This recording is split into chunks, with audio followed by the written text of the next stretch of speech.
Sorry, আমার ছেলের একটু সমস্যা ছিল, ওটা একটু সর্ট আউট করতে হয়েছে। Alright, so Bangladesh national building code BNBC যেই আমাদের কোডটা আছে, সেই কোডটা থেকে আমরা উইন্ড লোড এবং আর্থকোয়েক লোড, এই দুইটা লোডের যে ক্যালকুলেশনটা আছে সেই জিনিসটা আমরা বেসিক্যালি করব। তো ফার্স্ট আমরা আজকে যেটা শুরু করবো সেটা হচ্ছে কি উইন্ড লোড। আপনাদের কারো কাছে কি বাসায় বাংলাদেশ ন্যাশনাল বিল্ডিং কোডটা আছে?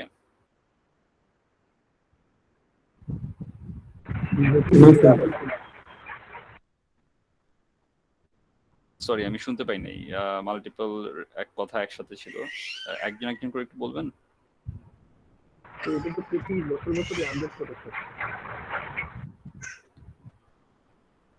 জুবাইর, তোমার কথা শোনা যাচ্ছে না, তোমার মানে মানে পিছনে কথার সাউন্ডের কারণে তোমার কথাটা অনেক আস্তে আসতেছে, আরেকবার একটু বলবে?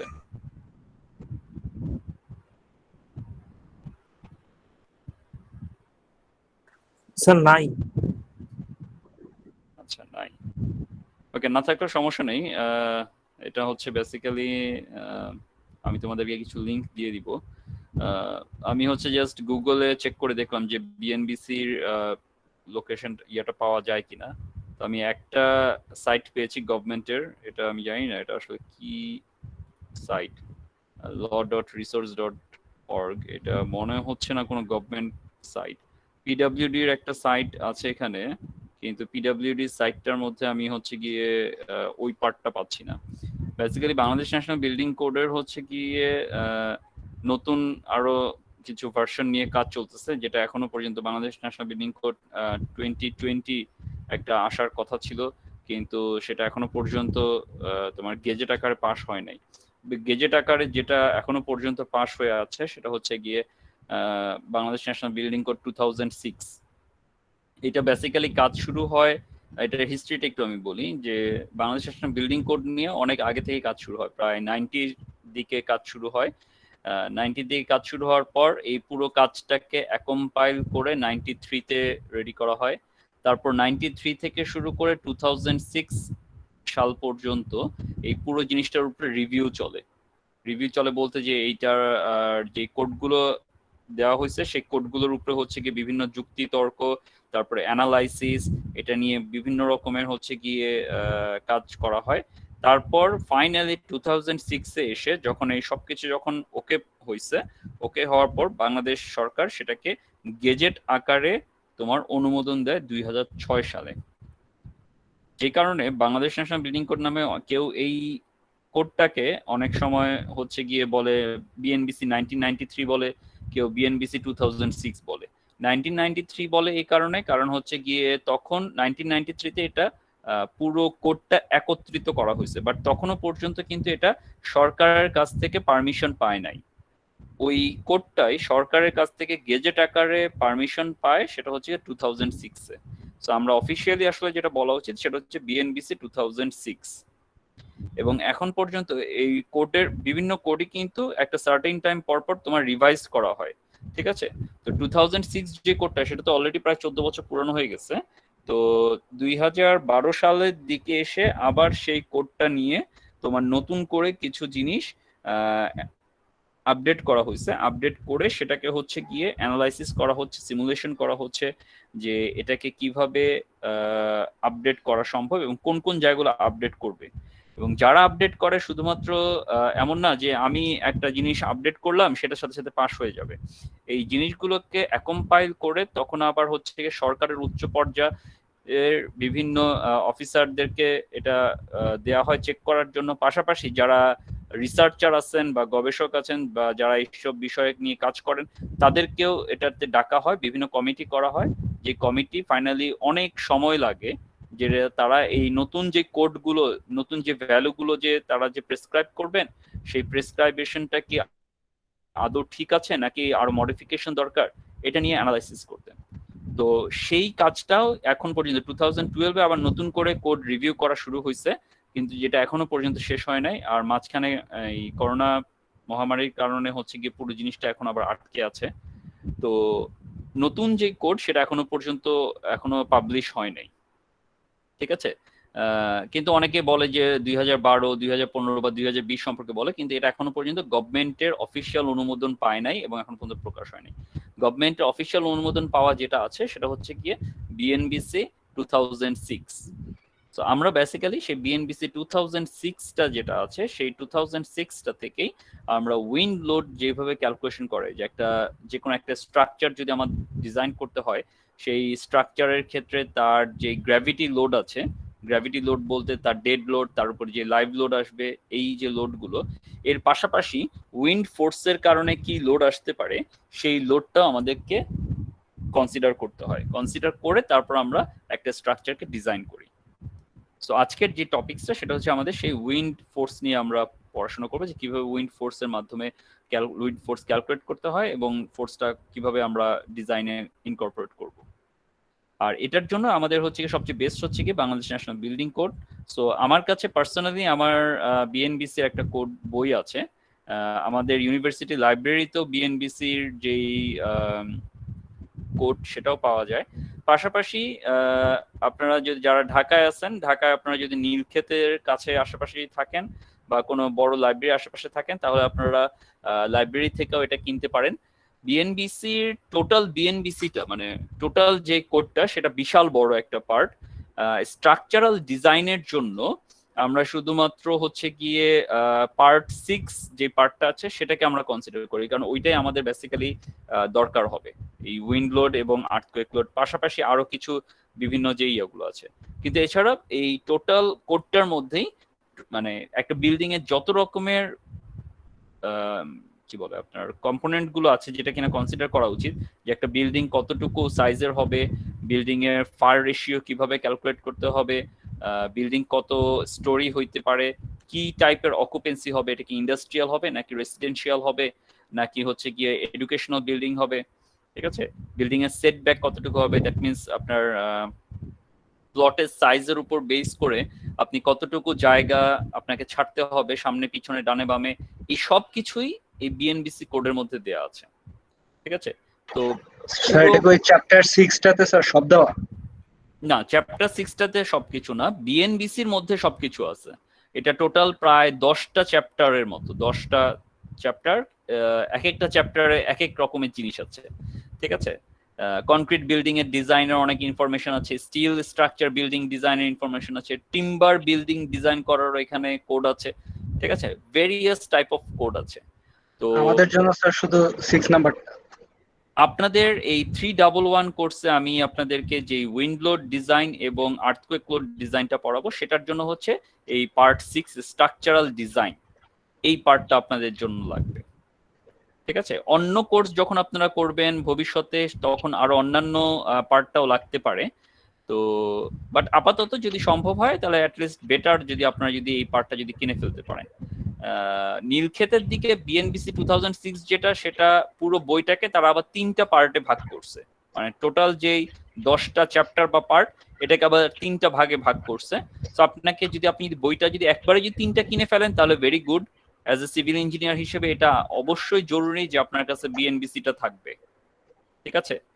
আর যদি আপনি যদি এখন যদি পুরোটা কিনতে নাও পারেন, অ্যাটলিস্ট যদি আপনি মনে করেন যে না ঠিক আছে আমি চ্যাপ্টার 6 স্ট্রাকচারাল ডিজাইনটা কিনবো, তাহলে আপনাকে ওই যে 3টা পার্ট আছে সেই 3টা পার্টের মধ্যে একটু দেখে নিতে হবে ভিতরটা খুলে, যে কোন পার্টের মধ্যে পার্ট 6 স্ট্রাকচারাল ডিজাইনটা আছে, wind load calculation, earthquake load calculation, এই ডিজাইন পার্টটুকু আছে, সেটা একটু চেক করে দেখে আপনাকে কিনতে হবে। প্রাইস খুব বেশি হওয়ার কথা না, হয়তো বা 200-250 টাকার মধ্যেই হয়ে যাওয়ার কথা, ঠিক আছে। এখানে সবগুলো স্ট্যান্ডার্ড গুলো দেওয়া, তাই না স্যার? এখানে বাংলাদেশে যে কোনো টাইপের বিল্ডিং আপনি তৈরি করতে চান, আপনাকে হচ্ছে কি সব স্ট্যান্ডার্ড দেয়া আছে বাংলাদেশের জন্য, জি স্যার। ঠিক আছে। সো আমি রিকমেন্ড করব যে যদি সম্ভব হয় আপনারা কিনে ফেলে আপনাদের জন্য বেটার। যারা ঢাকায় আছেন বা যারা ঢাকার বাইরে আছেন, কোনো বড় লাইব্রেরিতে গিয়ে একটু কথাবার্তা বললেই হয়তো বা আপনারা এই বইটা পেয়ে যাবেন। স্যার বইয়ের নামটা যদি বলতেন স্যার আরেকবার। BNBC, Bangladesh national building code. এটা বললেই হবে স্যার? হ্যাঁ, বিএনবিসি বললেই হবে, আপনি গিয়ে বললেই হবে আমি বিএনবিসি 2006টা চাচ্ছি।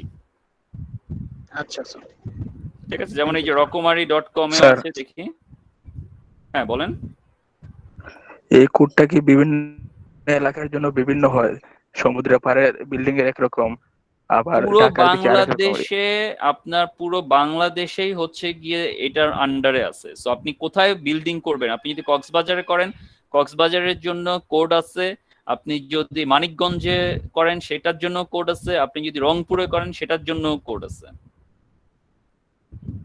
ঠিক আছে, যেমন এই যে জি স্যার। বিএনবিসি রকমারিতেই আমি দেখতে পাচ্ছি, রকমারি.com বিএনবিসি 2006 মাত্র 550 টাকা, খুব বেশি না। তাহলে আমার মনে হয় আপনার মাত্র পুরোটাই দিলেন। একবারে যদি কিনে ফেলেন তাহলেই বেটার, খুব বেশি টাকা না। ঠিক আছে, এই আচ্ছা। সো আমি একটা জাস্ট পিডিএফ ফাইল পেয়েছি যেখান থেকে আমি আপনাদেরকে স্ট্রাকচারাল ডিজাইনের আন্ডারে যে উইন্ড লোড ক্যালকুলেশনটুকু আমি আপনাদেরকে পড়াবো। So first of all wind load ক্যালকুলেশনটা কিভাবে করা হয় সেটাতে আমরা একটু আসি। উইন্ড ফোর্স যেটা আছে, উইন্ড ফোর্সটা কি হয়, আমি একটু আপনাদেরকে ড্রয়িং করে জিনিসটা বুঝাই।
এটা একটা হচ্ছে গিয়ে 3 স্টোরি বিল্ডিং।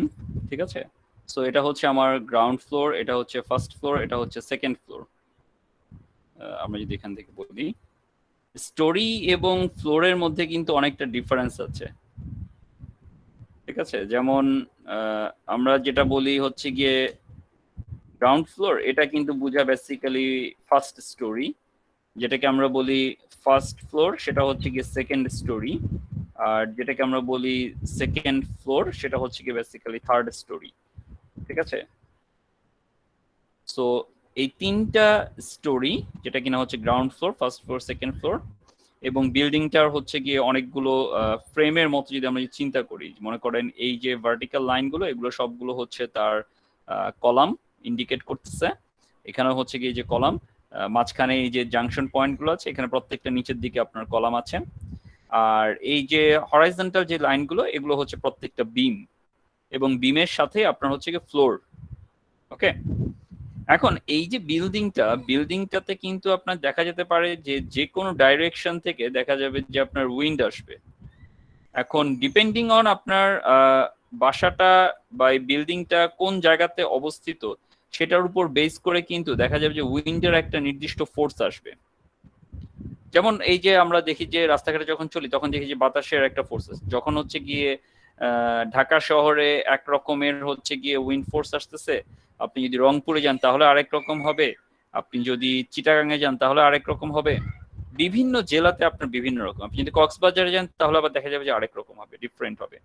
এবং এই উইন্ড ফোর্সটা কিন্তু যে কোনো ডাইরেকশন থেকে আসতে পারে। এক হতে পারে সে হরাইজন্টালি আসবে, আরেক হতে পারে সে উপর থেকে হচ্ছে গিয়ে এভাবেও আসতে পারে, ঠিক আছে? সো যে কোনো ডাইরেকশনে আমার উইন্ড ফোর্সটা অ্যাক্টিভেট হইতে পারে এবং আসতে পারে, এসে সে আমাকে কি করবে, একটা প্রেসার দিবে। এই যে ফোর্সটা যে আসতেছে, উইন্ডটা যখন এসে যখন আপনার স্ট্রাকচারের মধ্যে যখন ধাক্কাটা দিচ্ছে, তখন আলটিমেটলি কি একটা প্রেসার দিচ্ছে সে। সো উইন্ড ফোর্স আমরা যখন ক্যালকুলেট করতে যাই, আমরা বেসিক্যালি যেটা করি সেটা হচ্ছে উইন্ডের যে স্পিডটা থাকে সেই স্পিডের মেজারমেন্ট করে আমরা সেখান থেকে সেই স্পিডে উইন্ড একটা নির্দিষ্ট এরিয়ার মধ্যে কি পরিমাণ প্রেসার দিবে সেই প্রেসারটা আমরা ক্যালকুলেট করি। প্রেসারটা ক্যালকুলেট করার পর সেই প্রেসারটাকে আমি যদি একটা সার্টেইন এরিয়াকে দিয়ে যদি আমি মাল্টিপ্লাই করি, তাহলে আমি ultimately pressure multiplied by area is equals to ফোর্সে আমি সেটাকে কনভার্ট করতে পারবো। এইটা হচ্ছে আমাদের মেইন কনসেপ্ট উইন্ড ফোর্স ক্যালকুলেশনের জন্য। এখন আমরা যদি দেখি যে প্রেসার কিভাবে আমরা ক্যালকুলেট করতে পারবো, সো বিএনবিসি অনুযায়ী ডিজাইন উইন্ড প্রেসার যেটা বলা হচ্ছে যে design wind pressure PZ for a structure or an element of a structure at any height z above mean ground level shall be determined from the relation which is pz is equals to cg cp qz multiplied হবে। That means তিনটা এখানে component আছে। So PZ যেটা কিনা আমাদের হচ্ছে design wind pressure, এটা যে কোনো একটা স্ট্রাকচারের জন্য আমি যদি মেজার করতে চাই, এবং অবশ্যই এই জেডটা দিয়ে কি বোঝাচ্ছে, পিজেড বোঝানো হচ্ছে যে pressure at a certain height Z. That means Z যদি হয় আপনার মনে করেন 10 ফিট, তাহলে 10 ফিট উপরে আপনার উইন্ডের প্রেসারটা কত সেটা আপনি পাবেন। জেড যদি হয় 20 ফিট, তাহলে 20 ফিট উপরে আপনার প্রেসারটা কত সেটা পাবেন। যেমন এটা একটা 3 স্টোরি বিল্ডিং, এটা যদি আমার গ্রাউন্ড ফ্লোর হয়, প্রত্যেকটা ফ্লোর যদি 10 ফিট হয়, তাহলে আমি 0 ফিটে তার প্রেসারটা কত মেজার করতে পারি, 10 ফিটে কত, 20 ফিটে কত, 30 ফিটে কত, এভাবে আমি বিভিন্ন হাইটে তার প্রেসারটা কত সেটা আমরা মেজার করতে পারবো।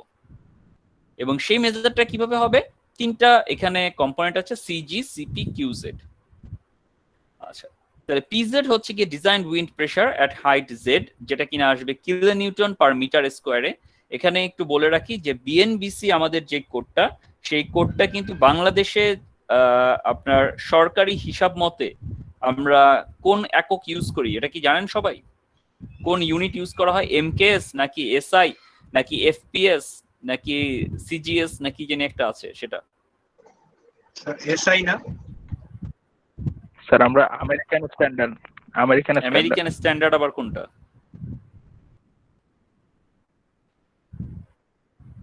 এসআই সিস্টেম, ঠিক আছে? এটা ইন্টারন্যাশনাল স্ট্যান্ডার্ড, আমেরিকান স্ট্যান্ডার্ড না, ঠিক আছে?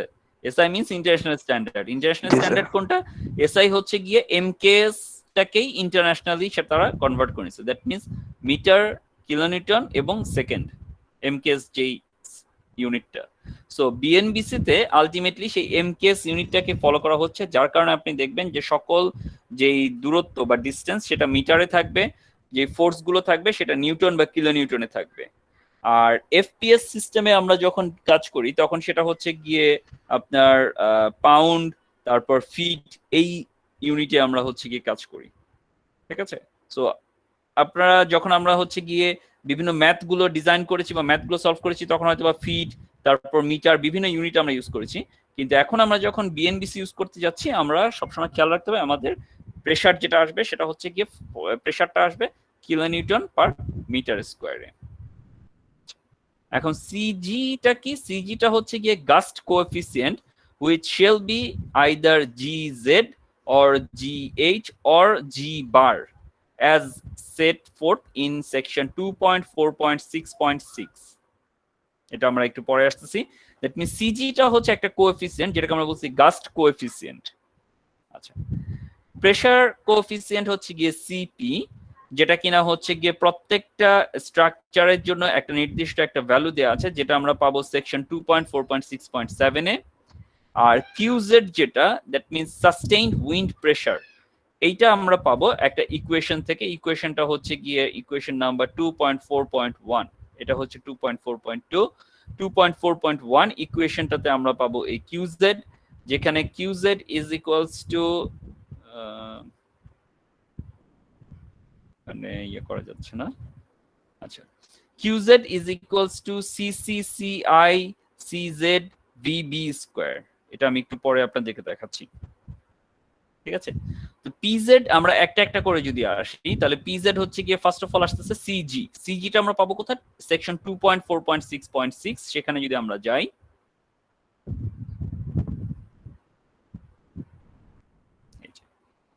উইন্ড গাস্ট এফেক্ট, এটা হচ্ছে আমাদের সিজি। আচ্ছা, গাস্ট এফেক্টটা কি বলতেছে? To wind gust cause additional loading effects due to turbulence over the sustained wind speed. For slender building and structure, this additional loading gets further amplified due to dynamic wind structure interaction effect. A slender or wind sensitive building shall be one having either a height exceeding 5 times the least horizontal dimension, or number 2, a fundamental natural frequency less than 1 Hz gust coefficient as indicated in equation number 2.4.2 shall account for such additional gust loading effects on non-slender and slender buildings should be equal to gust response factor GH or GZ. আচ্ছা, এই gust response factor বা wind gust effect দিয়ে আসলে কি বোঝানো হচ্ছে? যে wind একটা হচ্ছে কি ডাইনামিক ফোর্স। উইন্ড ফোর্স আসলে কিভাবে আসবে সেটাকে আমরা ওইভাবে প্রেডিক্ট করতে পারি না। একটা হচ্ছে গিয়ে যেমন আমরা খুব স্লোলি আপনার উইন্ড একদিকে প্রবাহিত হবে, সেরকমও হইতে পারে। আবার 360 ডিগ্রি রোটেশন ওয়াইজ টোটালি আপনার হচ্ছে কি যে কোনো ডাইরেকশন থেকে উইন্ড আসতে পারে, আইদার সেটা হরাইজন্টাল মুভ সার্কুলেশন বা ভার্টিক্যাল সার্কুলেশন বা ইনক্লাইন্ড সার্কুলেশন, যে কোনো ভাবেই উইন্ড আসতে পারে। তো এই যে ডাইনামিক যে ফোর্সটা, এই ডাইনামিক ফোর্সের কারণে দেখা যায় যে যদি কোনো বিল্ডিং বা কোনো স্ট্রাকচার সেটা যদি স্লেন্ডার স্ট্রাকচার হয়ে থাকে, তাহলে তার উপরে একটা অ্যাডিশনাল এফেক্ট আসে, যেই এফেক্টটাকে আমরা বলছি তার গাস্ট এফেক্ট, যেটা কিনা উইন্ডের যে স্পিড, সেই স্পিডের উপরে একটা নতুন এফেক্ট ফেলে। এখন এই বিল্ডিং আমাদের স্লেন্ডার হবে কি হবে না, বা তার সাইজটা কিরকম, সাইজটা বলতে হচ্ছে গিয়ে যে এই যে আমরা একটা বিল্ডিং চিন্তা করতেছি, এই বিল্ডিং এর কিন্তু প্রত্যেকটা আপনার যদি আপনি 3D শেপটা যদি চিন্তা করেন, যে আমার এই বরাবর ডাইমেনশন কত, আবার এই বরাবর ডাইমেনশন কত, এবং আমার হাইটটা কত, এই প্রত্যেকটা জিনিসকে কনসিডার করে আমাদের আসলে বেসিক্যালি স্লেন্ডারনেসের রেশিওটা বের করা হয়। যেমন এই বরাবর যেই আমাদের যে একটা বিল্ডিং এর হচ্ছে কি মনে করেন যে ফ্রন্ট সাইড ডাইমেনশন এবং তার যে কোনো একটা সাইডের ডাইমেনশনের উপর বেস করে আমরা বেসিক্যালি সেটা কি স্লেন্ডার হবে নাকি নন স্লেন্ডার সেটা ডিটারমাইন করতে পারি, ঠিক আছে?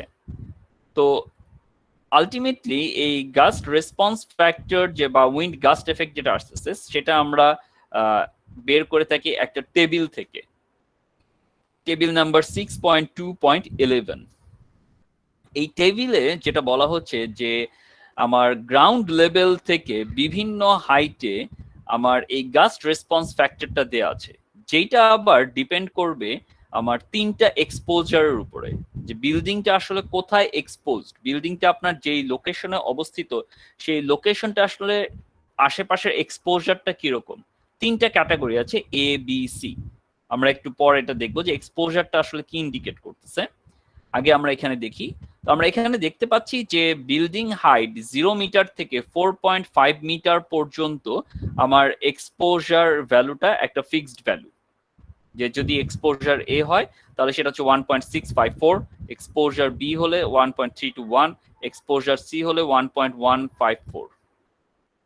এরপর নেক্সট কি করা হয়েছে, প্রতি 3 মিটার ইন্টারভালে এই এক্সপোজার ভ্যালুগুলো ক্যালকুলেট করে সেটা একটা টেবিলে দেওয়া হয়েছে। সো 4.5 এর পর হচ্ছে 6, তারপর 9, 12, তারপর 15, 18, 21, 24, 27, 30, এইভাবে করতে করতে টোটাল 300 মিটার পর্যন্ত একটা বিল্ডিং এর হাইট যদি হয় তাহলে আপনাকে সেই ভ্যালুটা দেয়া আছে। এক্সপোজার গাস্ট রেসপন্স ফ্যাক্টরটা কত হবে সেটা আপনি এখান থেকে ক্যালকুলেট করতে পারবেন। ঠিক আছে, তাহলে 300 মিটার মানে আলটিমেটলি কত ফিট দাঁড়ায়? স্যার 1000 উপরে হবে। 1000 থেকে একটু কম। ঠিক আছে, কারণ 1 মিটার সমান 3.2808 ফিট। তো আপনি যদি 300 কে যদি 3.28 দিয়ে মাল্টিপ্লাই করেন তাহলে 1000 থেকে একটু কম আসবে, অলমোস্ট 984 ফিট। ঠিক আছে, তো হিউজ, এটা বাংলাদেশের পার্সপেক্টিভে এটা হিউজ। এর চেয়ে বড় বিল্ডিং বাংলাদেশে ইনশাল্লাহ মনে হয় না হওয়ার আদৌ পসিবিলিটি আছে। যদি হয়ে থাকে তাহলে আবার কোড নতুন করে হচ্ছে কি রিভাইজ করা হবে। সো আপাতত পর্যন্ত আমরা 300 মিটার পর্যন্ত আমরা ক্যালকুলেট করতে পারবো, কোনো সমস্যা আমাদের নাই। কিন্তু এখানে একটা বিষয় আছে, সেটা কি, সেটা হচ্ছে গিয়ে বিল্ডিং এর হাইট যদি কোনো কারণে যদি দেখা গেল যে 6 মিটার বা 9 মিটার, এখানে তো এক্সাক্ট ভ্যালু দেয়া আছে, সে বিল্ডিং এর হাইট 9 মিটার, তাহলে সেই ক্ষেত্রে আপনি হচ্ছেন গিয়ে ডাইরেক্ট যদি এক্সপোজার এ হয় তাহলে আপনি এই ভ্যালুটা ব্যবহার করতে পারবেন, বা বিল্ডিং এর হাইট যদি 12 মিটার হয় তাহলে এটা ভ্যালু বের করতে পারবেন। কিন্তু যদি দেখা গেল বিল্ডিং এর হাইট আপনার 10 মিটার, তাহলে কি করবেন? ইন্টারপোলেশন করতে হবে স্যার। এক্স্যাক্টলি, ইন্টারপোলেশন করতে হবে।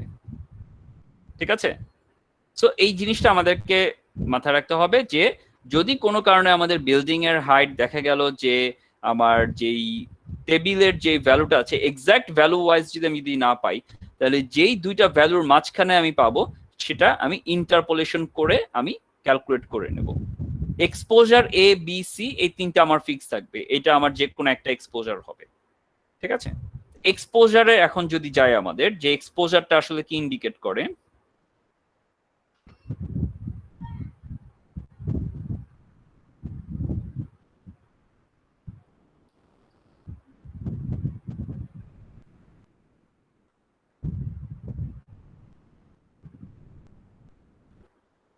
এক্সপোজারটা তো আরো আগেই দেওয়ার কথা।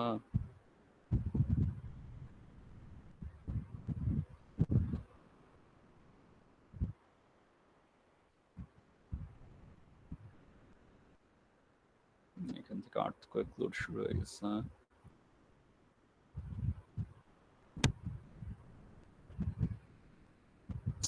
এক্সপোজারটা এখানে নাই।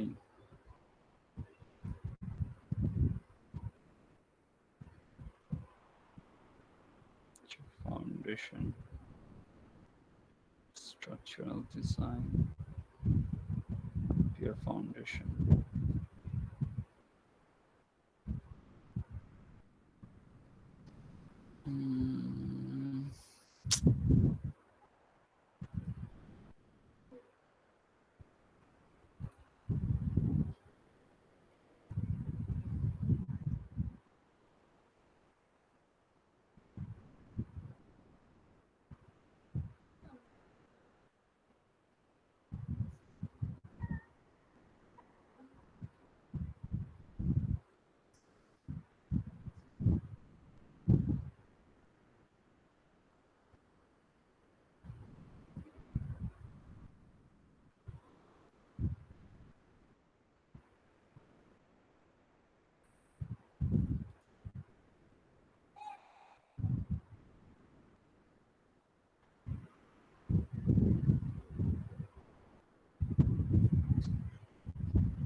এখানে মনে হচ্ছে পাবো wind load.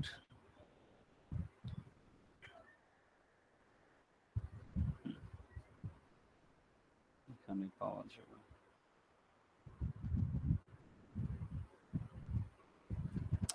General design requirement,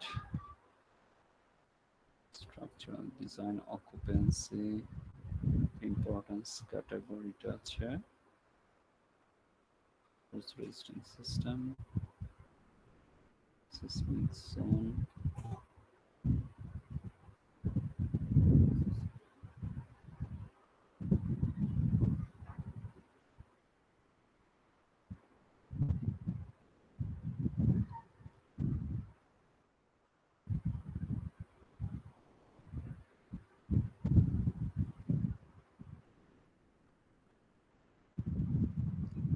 chapter 1, chapter 1,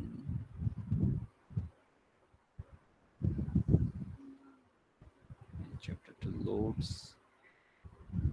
unit 3 load of basic material, live load,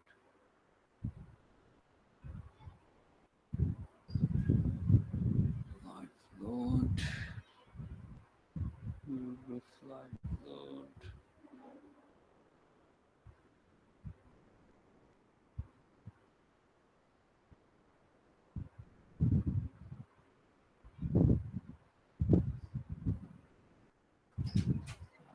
wind load, বাবা কি বাবা? এটা একটু টিপে কথা কি রাখবা কেমন যাও।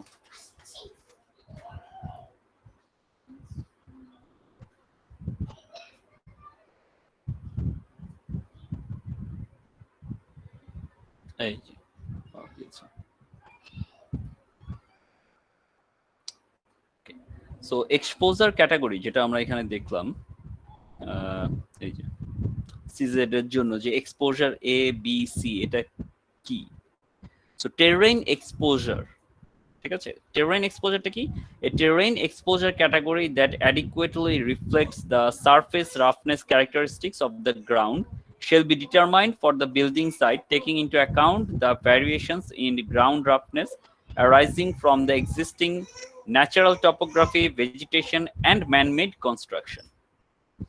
That means আমার যেই বিল্ডিং বা স্ট্রাকচার যেটাই আমরা করি সেটা আসলে কোন অঞ্চলের মধ্যে অবস্থিত, এই টেরেইনটা কিরকম, ঠিক আছে?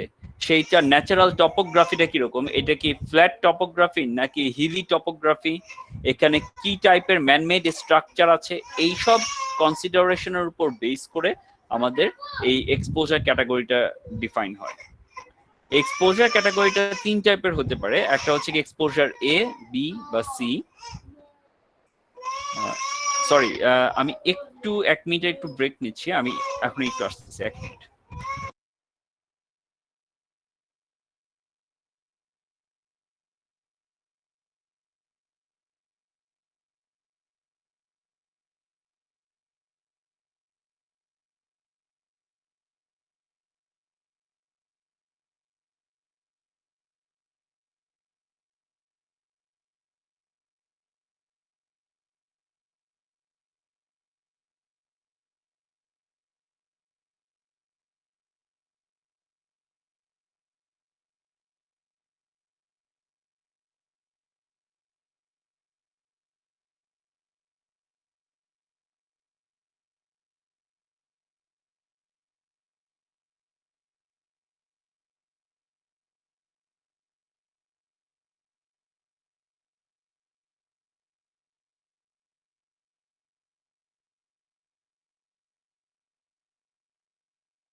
ওকে, সরি, হ্যাঁ আমি চলে এসেছি।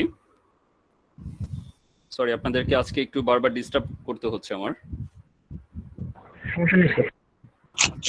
এক্সপোজার এটা হচ্ছে গিয়ে আরবান এবং suburban area, industrial area, wooded area, hilly or other terrain, যেখানে বলা হচ্ছে যে covering at least 20% of the area with obstruction of 6 metre or more in height.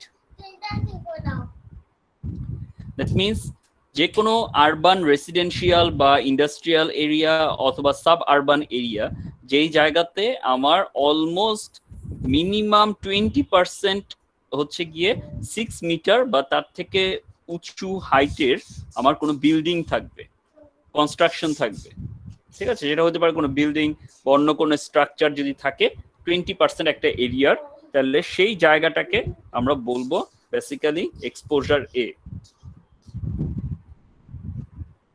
বুঝতে পারা গেছে?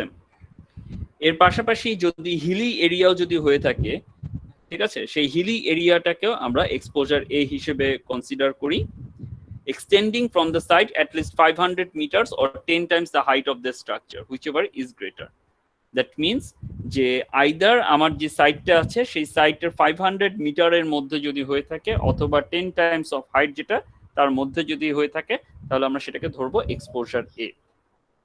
এক্সপোজার বিটা হচ্ছে বেসিক্যালি ওপেন টেরেন, যেখানে কিনা scattered obstruction having height generally less than 10 meter extending 800 meter or more from the site in any full quadrant, মানে যে কোনো একদিকে আমি যেই স্ট্রাকচারটা করব সেই স্ট্রাকচার থেকে যে চার দিক আছে, চার দিকের যে কোনো একদিকে যদি আমরা যদি কনসিডার করি, তাহলে সেই ক্ষেত্রে আমাদের যদি 10 মিটারের কম যদি হয়ে থাকে কোনো একটা স্ট্রাকচারের হাইট এবং সেটা যদি 800 মিটারের মধ্যে যদি হয়ে থাকে, তাহলে সেটাকে আমরা ধরবো বেসিক্যালি এক্সপোজার বি। আর এক্সপোজার সিটা হচ্ছে গিয়ে ফ্ল্যাট অথবা আনঅবস্ট্রাক্টেড ওপেন টেরেন বা কোস্টাল এরিয়া বা রিভার সাইড এরিয়া, যেখানে বেসিক্যালি আমার দেখা যাবে যে খুব একটা স্ট্রাকচার নাই, ঠিক আছে, আশেপাশে হচ্ছে গিয়ে আপনার খুব বড় বড় স্ট্রাকচার বা যেটা আমরা বলছি সেই জিনিসটা থাকবে না, এবং large water body of water over 1.5 kilometre or more in with, সেটা হচ্ছে কি আমাদের এক্সপোজার সি। সো এই তিনটা এক্সপোজার, দ্যাট মিনস আমার এই এক্সপোজার গুলো অলরেডি আমরা বুঝতে পারতেছি যে আসলে আমি যে স্ট্রাকচারটা তৈরি করব সেই স্ট্রাকচারটা আমার যেই জায়গাতে হবে সেই জায়গাটা কতটা ঘন বসতি বা এখানে কত বড় বড় আমার হচ্ছে গিয়ে বিল্ডিং বা বিভিন্ন স্ট্রাকচার আছে, সেটার উপর বেস করে আমাদের দেখা যাবে যে এই এক্সপোজারটা ভ্যারি করবে। যদি খুব ঘনবসতিপূর্ণ বা ঘন স্ট্রাকচারের এরিয়া হয়ে থাকে তাহলে সেটা হবে এক্সপোজার এ, যদি মিডিয়াম হয় তাহলে সেটা হবে এক্সপোজার বি, আর যদি ওপেন টেরেন রিলেটেড হয় তাহলে সেটা হবে এক্সপোজার সি। বুঝা গিয়েছে?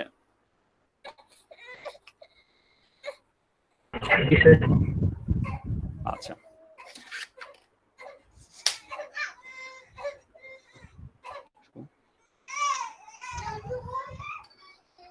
আচ্ছা, সো আমরা আমাদের গাস্ট রেসপন্স ফ্যাক্টর যেটা সিজি বা জিএইচ যেটা সেটা আমরা দেখলাম।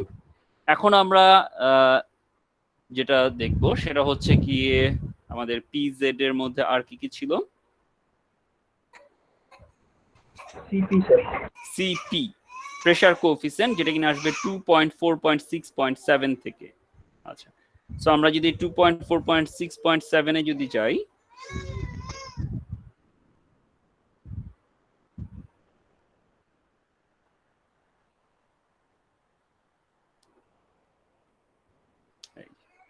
CP pressure coefficient for building structure and component. So CP যেটা আমাদের এখানে দেয়া আছে, এখানে বলা হচ্ছে যে pressure coefficient CP to be used in equation 2.4.2 যেটা কিনা আমরা বললাম PZ for the determination of design wind pressure shall be equal to the values described below. So CP এর জন্য এখানে আবার কয়েকটা কন্ডিশন আছে। কি কি? যে যদি আমার একটা হইতে পারে সিপিই যেটা কিনা হচ্ছে external pressure coefficient which is given in figure 6.2.5 and 6.2.6, also in table 6.2.13 for external surface of building and structure. আরেকটা হচ্ছে CPI prime, যেটা কিনা হচ্ছে internal peak pressure coefficient as given in table 6.2.14 for internal surface of building.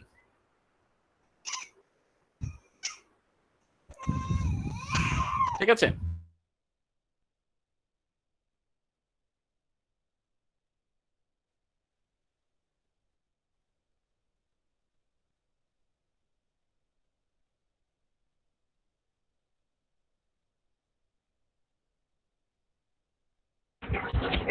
Sir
sir, আপনারা কি সবাই আমাকে শুনতে পাচ্ছেন?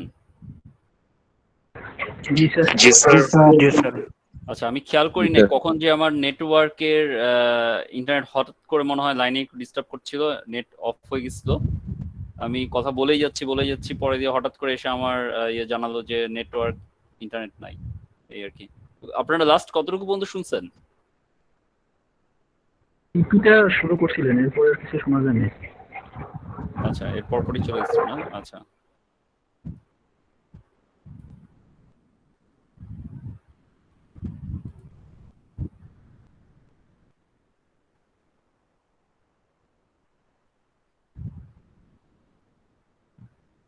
ওকে। সো আমরা সিপিইটা যদি দেখি, সিপিই যেটা কিনা হচ্ছে কি আমার প্রেসার কোএফিসিয়েন্টের ক্ষেত্রে এটা একটা, ধরেন একটা বিল্ডিং এর প্ল্যান ভিউ দেয়া আছে।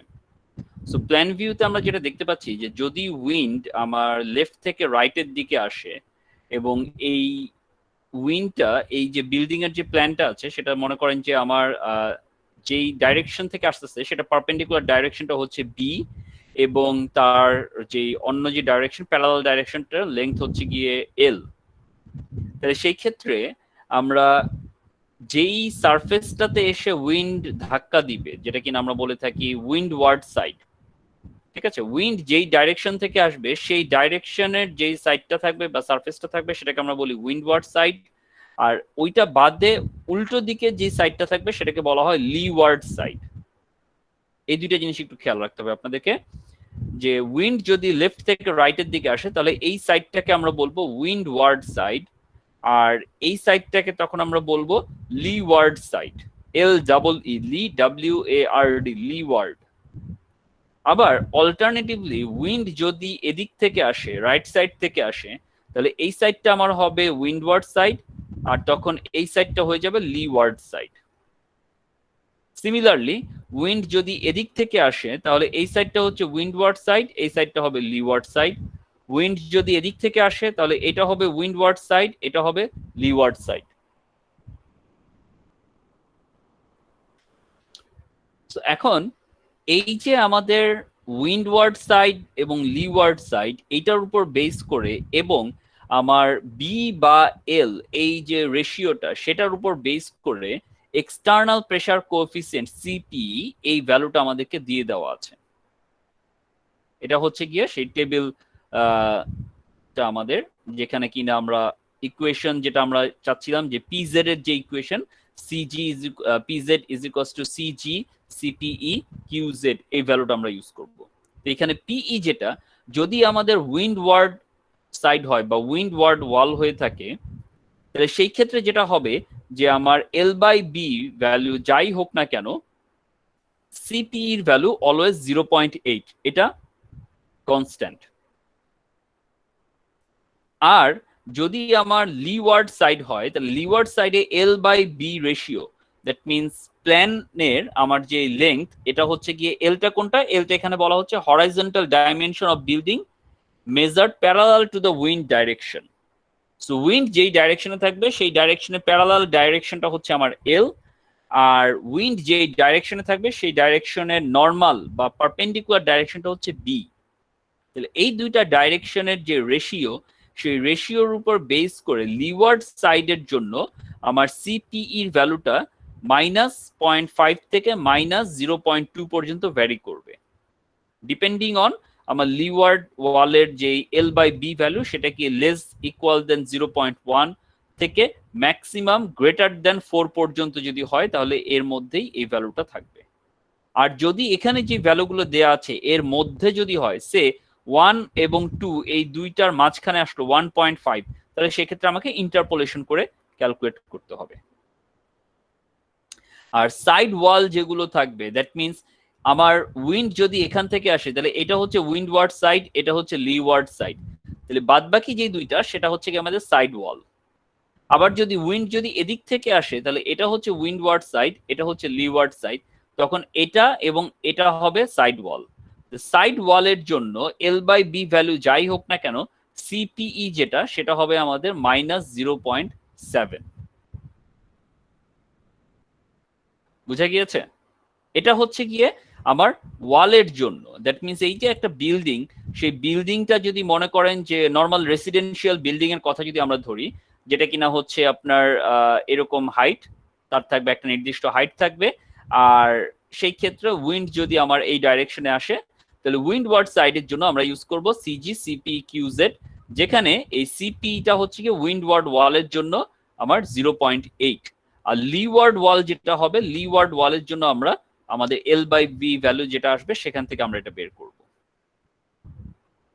আর এখানে যেটা দেখাচ্ছে এটা এলিভেশন, এলিভেশনে আমরা দেখাচ্ছে যে যদি আমার বিল্ডিং এর যদি সারফেস বা রুফ সারফেস যেটা আছে সেই রুফ সারফেসটা যদি একদম পিওরলি হরাইজন্টাল থাকে তাহলে একরকম হবে।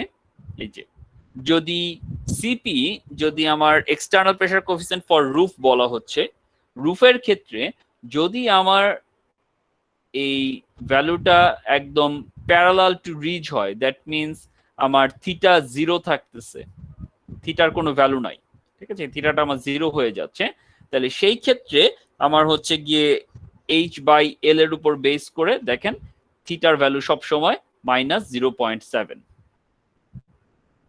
আর যদি এমন হয় যে না আমার এটা রেক্টেঙ্গুলার বিল্ডিং কিন্তু আমার যে ছাদটা আছে ছাদটা আমার কিছুটা স্লোপ করে আছে, হইতে পারে সেটা মনে করেন যে একটা ইন্ডাস্ট্রি বিল্ডিং, ইন্ডাস্ট্রির উপরে আপনার একটা ট্রাস দিয়ে শেড করা হয়েছে, তাহলে সেটার যে স্লোপটা হবে সেই স্লোপের উপর বেস করে আমাকে সিপিটা এই টেবিল থেকে ক্যালকুলেট করে বের করতে হবে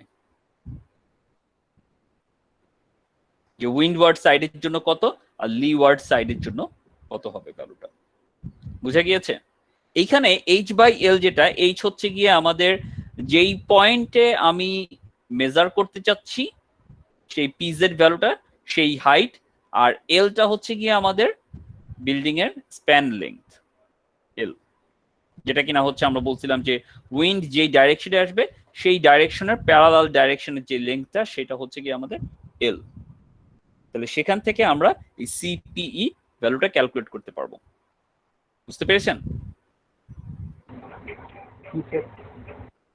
আচ্ছা, তাহলে নেক্সট আমরা যাচ্ছি, তাহলে আমরা সিজি বের করলাম, আমরা সিপি বের করলাম, এখন আমাদের আসতেছে কিউ জেডটা কি।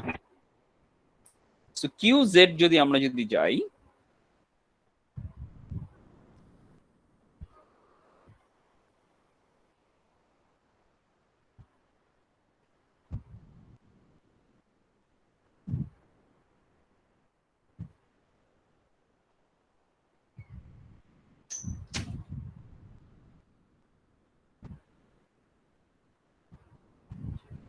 QZ হচ্ছে গিয়ে sustained wind pressure on a building surface at any height z above ground wall, which should be calculated from the following equation: cc ci cz vb square.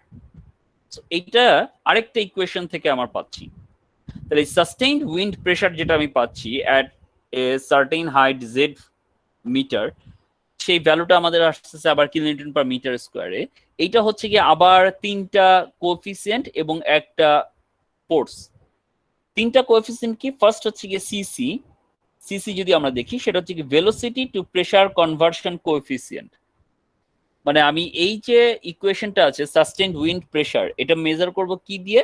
আমাদের উইন্ড ফোর্স দিয়ে। Wind force যেটা আছে সেই ফোর্সকে আমি কিভাবে প্রেসারে convert করতে পারি সেই কনভার্সন কোএফিসিয়েন্ট হচ্ছে সিসি। এই ভ্যালুটা হচ্ছে গিয়ে ফিক্সড 47.2 ইনটু 10 টু দি পাওয়ার -6। এটা আমাদেরকে খেয়াল রাখতে হবে। এরপর আসছে সিআই। সিআই হচ্ছে গিয়ে structural importance coefficient. Structural importance কোএফিসিয়েন্টটা ডিপেন্ড করে যে আমি যে স্ট্রাকচারটা তৈরি করব সেটার স্ট্রাকচার ইম্পর্টেন্স ক্যাটাগরিটা কি টাইপের ক্যাটাগরি। এটা কি রেসিডেন্সিয়াল, এটা কি হ্যাজার্ডাস, এটা কোন টাইপের, সেটা আমরা পাবো কোথা থেকে? টেবিল 6.2.9।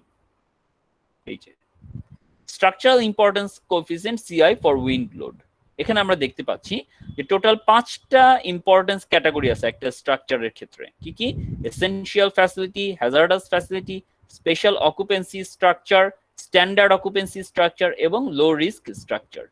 যেই 5টা ক্যাটাগরির উপর বেস করে স্ট্রাকচারের যে ইম্পর্টেন্স ভ্যালু একটা কোএফিসিয়েন্ট ভ্যালু দেওয়া আছে, ম্যাক্সিমাম 1.25 থেকে মিনিমাম 0.80। এখন এই ভ্যালুটা আবার আমরা কোথা থেকে পাবো? Table 6.1.1 for occupancy. সেখানে আমরা যদি যাই,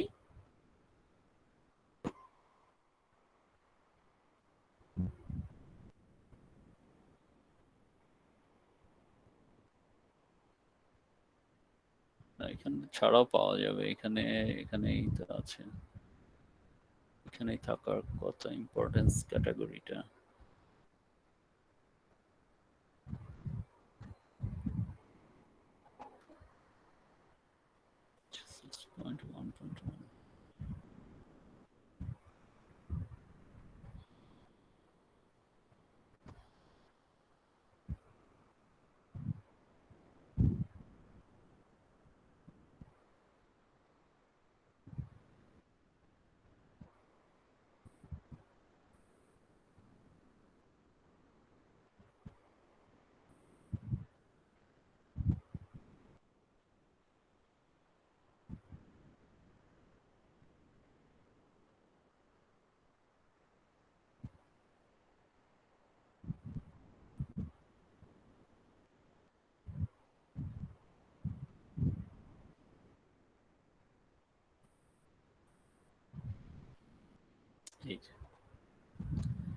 সো স্ট্রাকচারাল অকুপেন্সি বা ইম্পর্টেন্স ক্যাটাগরি আপনার কিসের উপর ডিপেন্ড করছে এবার দেখি আমরা তাহলে।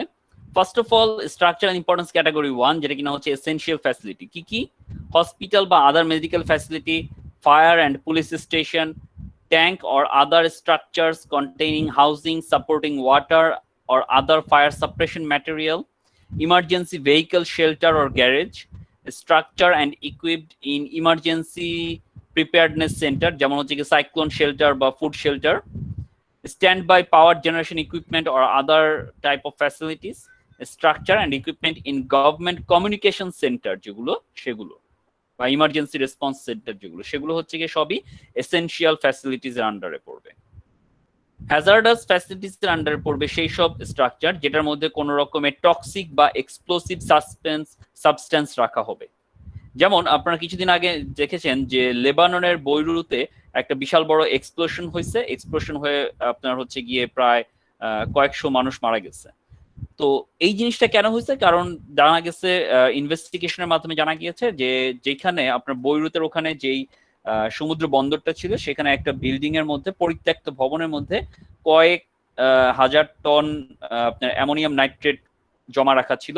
এটা হচ্ছে গিয়ে বহু বছর ধরে পড়েছিল এখানে, ওইভাবে কেয়ারফুলি রাখা হয় নাই, যে কারণে আশেপাশে কোনো একটা লিকেজ থেকে আলটিমেটলি ওই অ্যামোনিয়াম নাইট্রেট যে বিস্ফোরক পদার্থটা সেটা এক্সপ্লোশনের কারণে আপনার এই বিশাল বড় হচ্ছে একটা ডিজাস্টার ঘটছে। বাংলাদেশের কথা যদি আমরা চিন্তা করি, বাংলাদেশে কয়েক বছর আগে নিমতলিতে এরকম একটা দুর্ঘটনা ঘটছিল। নিমতলিতে আপনার হচ্ছে গিয়ে সার কারখানাতে আপনার হচ্ছে গিয়ে যেহেতু ওই বিল্ডিং গুলো বেসিক্যালি ওইভাবে হ্যাজার্ডাস ফ্যাসিলিটিস হিসেবে ডিজাইন করা হয় নাই, কিন্তু ওই বিল্ডিং গুলোতে আপনার হচ্ছে গিয়ে বিভিন্ন প্রকারের সার বা কেমিক্যাল জাতীয় দ্রব্য আপনার হচ্ছে গিয়ে ইউজ করা হইতো, যেটা দিয়ে আলটিমেটলি ওখানে একটা দুর্ঘটনা ঘটে, বিল্ডিং ধসে এবং প্রচুর মানুষ মারা যায়। পাশাপাশি হচ্ছে গিয়ে গত বছর বা এই বছরের শুরুর দিকে পুরান ঢাকাতেও হচ্ছে গিয়ে কিছু বিল্ডিং, যেসব বিল্ডিং এ দেখা গেছে যে আপনার বিভিন্ন রকমের হয়তো বা গ্যাস এক্সপ্লোশন থেকে বিল্ডিং এ বিশাল বড় প্রবলেমের সৃষ্টি হচ্ছে। এই জিনিসগুলো হওয়ার একটা মেইন ইয়েটা হচ্ছে যে এটা যে হচ্ছে এক্সপ্লোশনের কারণে কিন্তু আপনার যে স্ট্রাকচারটা, সেই স্ট্রাকচার যদি আপনার ওইরকম হ্যাজার্ডাস ফ্যাসিলিটিস হিসেবে যদি ডিজাইন করা না হয়, তাহলে দেখা যাবে যে আপনার যেই কোএফিসিয়েন্টটা ধরা আপনি সেটা ধরতেছেন না। কারণ হ্যাজার্ডাস ফ্যাসিলিটিস এর জন্য ইম্পর্টেন্স ক্যাটাগরি ধরা উচিত 1.25, হোয়ারএজ আমি যদি নর্মাল অকুপেন্সি ধরি বা স্ট্যান্ডার্ড অকুপেন্সি ধরি তাহলে সেটার জন্য হবে 1।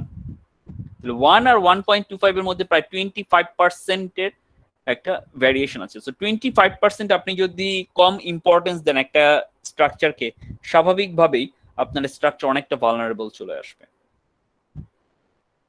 থার্ড যে ইম্পর্টেন্স ক্যাটাগরিটা আমরা দেখতে পাচ্ছি সেটা হচ্ছে স্পেশাল অকুপেন্সি স্ট্রাকচার, যেটা কিনা আমাদেরকে আইডেন্টিফাই করে either covered structure where primary occupancy is public with capacity greater than 300%, school building or daycare center with capacity more than 250 student, college or adult education বা varsity যেটা কিনা more than 500 student, medical facilities with 50 or more resident incapacitated patients, jail অথবা detention facility, all structure with occupancy more than 5,000 person।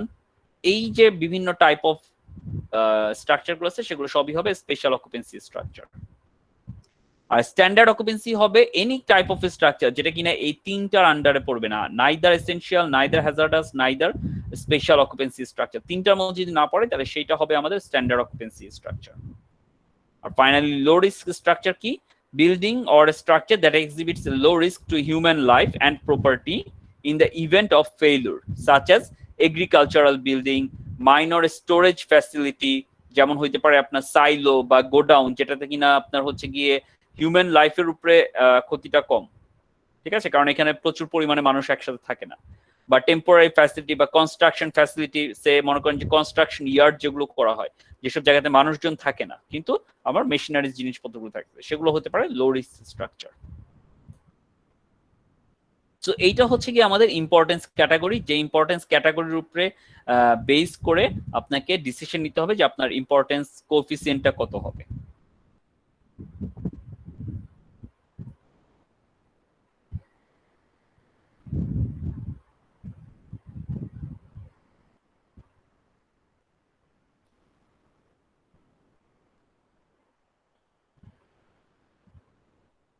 So CC গেল, এরপর CI গেল, এরপর হচ্ছে গিয়ে CZ.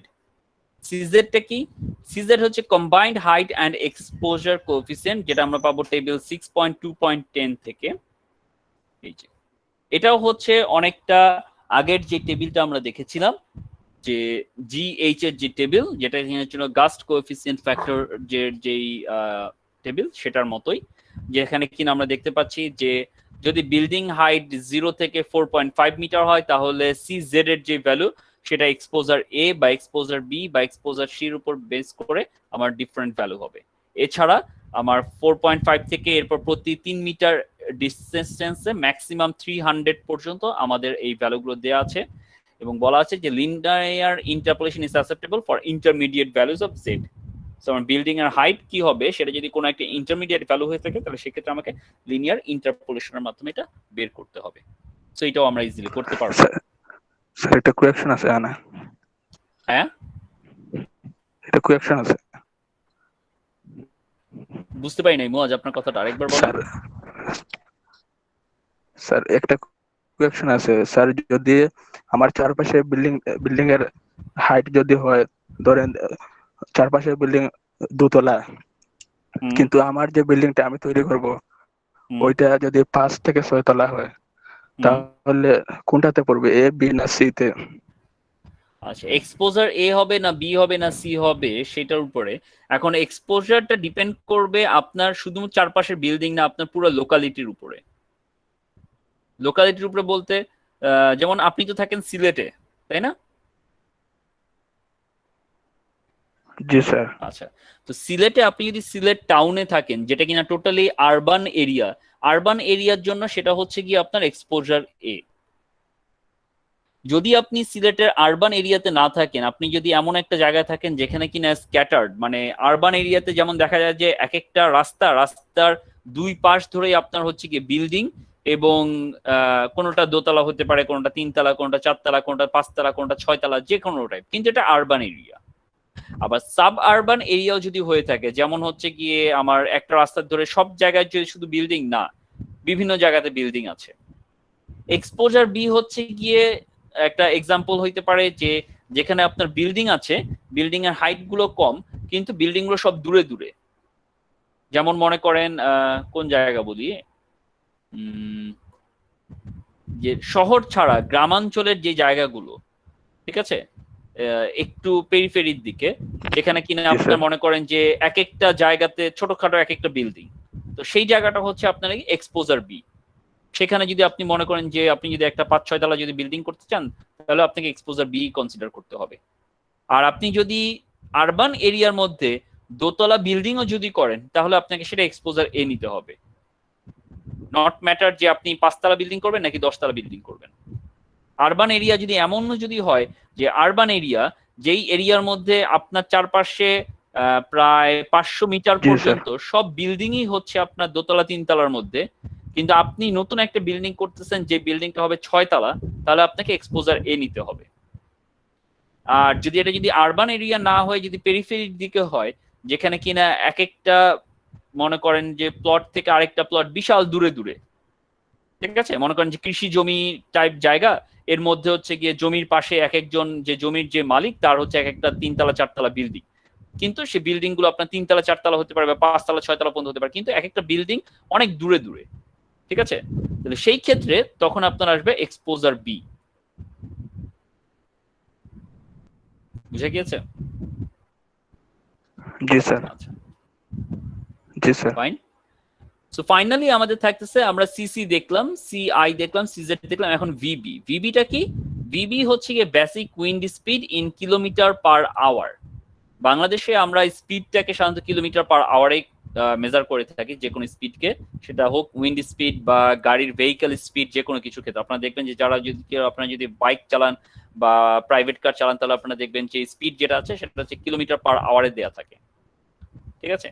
So basic wind speed যেটা আমরা বের করব, সেই উইন্ড স্পিডটাও আরো কিছুক্ষণ করব, এই উইন্ড স্পিডটা আমাদেরকে কিলোমিটার পার আওয়ারে বের করতে হবে, যেটা আমরা হচ্ছে গিয়ে দুইটা জায়গা থেকে পেতে পারি। এক, আমরা পেতে পারি এই যে টেবিলটা আছে, টেবিল 6.2.8, যেখানে আমার যা পুরো বাংলাদেশের যে কোনো জায়গার, ঠিক আছে, ডিস্ট্রিক্টের নাম এবং ডিস্ট্রিক্ট ওয়াইজ তার যে অ্যাভারেজ বেসিক উইন্ড স্পিডটা থাকে সেই উইন্ড স্পিডটা দেওয়া আছে কিলোমিটার পার আওয়ারে। অথবা আমাদেরকে একটা বাংলাদেশের এই ম্যাপ দেওয়া আছে, যেই ম্যাপে আপনার হচ্ছে গিয়ে এক একটা হচ্ছে গিয়ে কন্ট্রোল লাইন ড্র করা হয়েছে, কন্ট্রোল লাইন অফ উইন্ড স্পিডের জন্য, যে কোন জায়গা থেকে আমার কোন স্পিডটা যাচ্ছে। ঠিক আছে, যেমন সিলেটের কথা বলতেছিলাম, মুরাদের যে জায়গাটা, সেখানে আমরা দেখতে পাচ্ছি যে সিলেট, সুনামগঞ্জ, মৌলভীবাজার, হবিগঞ্জ, এই জায়গাগুলোতে হচ্ছে উইন্ড স্পিড এটা 180 উইন্ড স্পিড দিয়ে যায়। আবার শ্রীমঙ্গলের এই জায়গাটা হচ্ছে কি 160। আবার পাশে সুনামগঞ্জের পাশে নেত্রকোনার যে জায়গাটা, নেত্রকোনা, কিশোরগঞ্জ, তারপর ঢাকার দিকে আসলে নরসিংদী, নারায়ণগঞ্জ, ঠিক আছে, ঢাকা, মুন্সিগঞ্জের আশেপাশে এই জায়গা হচ্ছে গিয়ে 200-র কাছাকাছি। ঠিক আছে, আবার ঢাকার নিচের দিকে যদি আমরা আসি, শরীয়তপুর, চাঁদপুর, এই জায়গাটাতে হচ্ছে 160। তো এখানে জাস্ট হচ্ছে কি এক একটা বিভিন্ন ভ্যালু দিয়ে আমার গ্রাফ তৈরি করা হয়েছে। তো আমরা সাধারণত এই গ্রাফটা ইউজ না করে আমরা যেটা করি যে এখানে আমাদের ডিভিশন ওয়াইজ বা জেলা ওয়াইজ বিভিন্ন জায়গার নাম দেওয়া আছে এবং সেই জায়গার আমার উইন্ড স্পিডটা দেওয়া আছে। যেমন ঢাকা বলা আছে 210। সিলেট যদি আমরা দেখি, সিলেট হচ্ছে গিয়ে 195। ঠিক আছে, এরকম ভাবে যেমন কুষ্টিয়া 215, লক্ষ্মীপুর সেটা হচ্ছে গিয়ে 162, ঠিক আছে, ঈশ্বরদী সেটা হচ্ছে 225। এরকম বিভিন্ন জায়গাটা দেওয়া আছে। হ্যাঁ, বরিশাল নেই স্যার? হ্যাঁ আছে, বরিশাল এই যে 256 কিলোমিটার পার আওয়ার। এই উইন্ড স্পিড যেটা, এটা হচ্ছে গিয়ে যখন আমার এখানকার যে ম্যাক্সিমাম যে উইন্ড স্পিডটা এইসব জায়গাতে যেটা পাওয়া গেছে বিভিন্ন সময়ে, যে উইন্ড স্পিডটা আবহাওয়া অধিদপ্তর এই রেজাল্ট গুলোকে তারা হচ্ছে কি সবসময় মেজার করতে থাকে।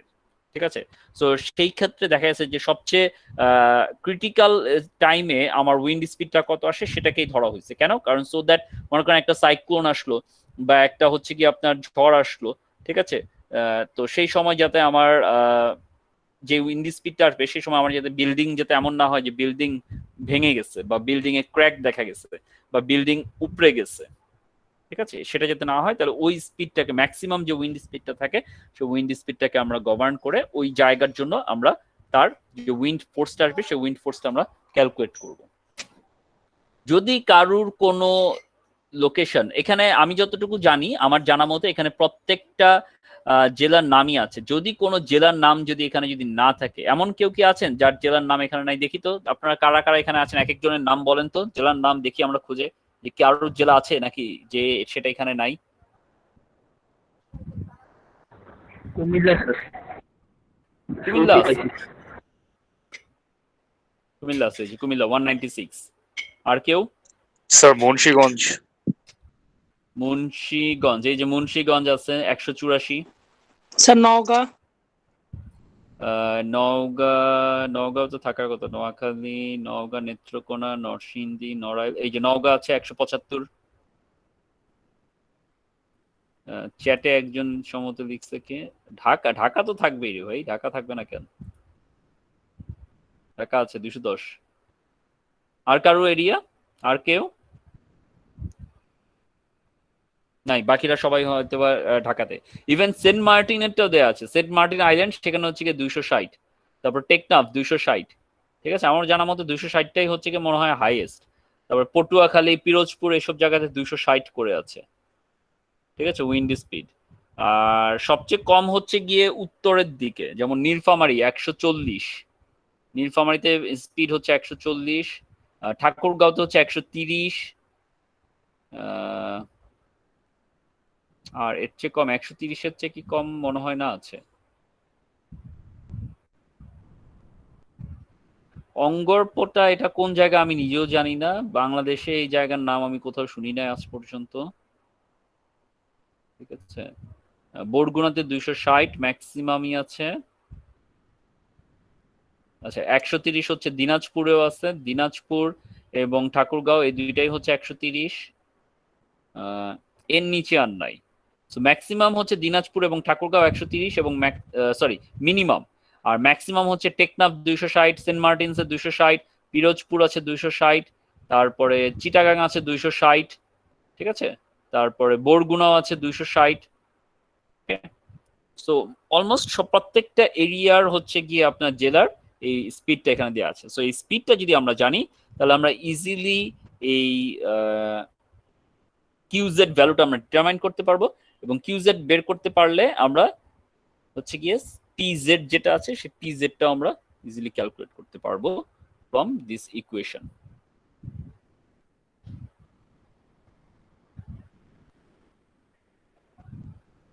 এই যে টিজেড ইকুয়ালস টু সিজিসিপি কিউজেড, এইটা দিয়ে আমরা বের করতে পারবো। এই পর্যন্ত আপনারা সবাই মোটামুটি বুঝতে পারছেন আমাদের কাজটা কি এবং কি করতে হবে, কিভাবে আমরা এই ভ্যালুগুলো বের করব?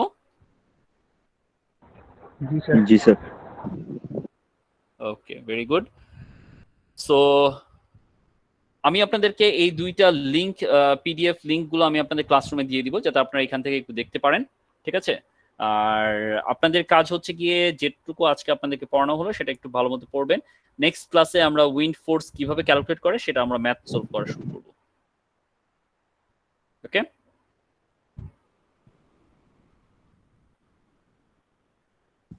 জি স্যার।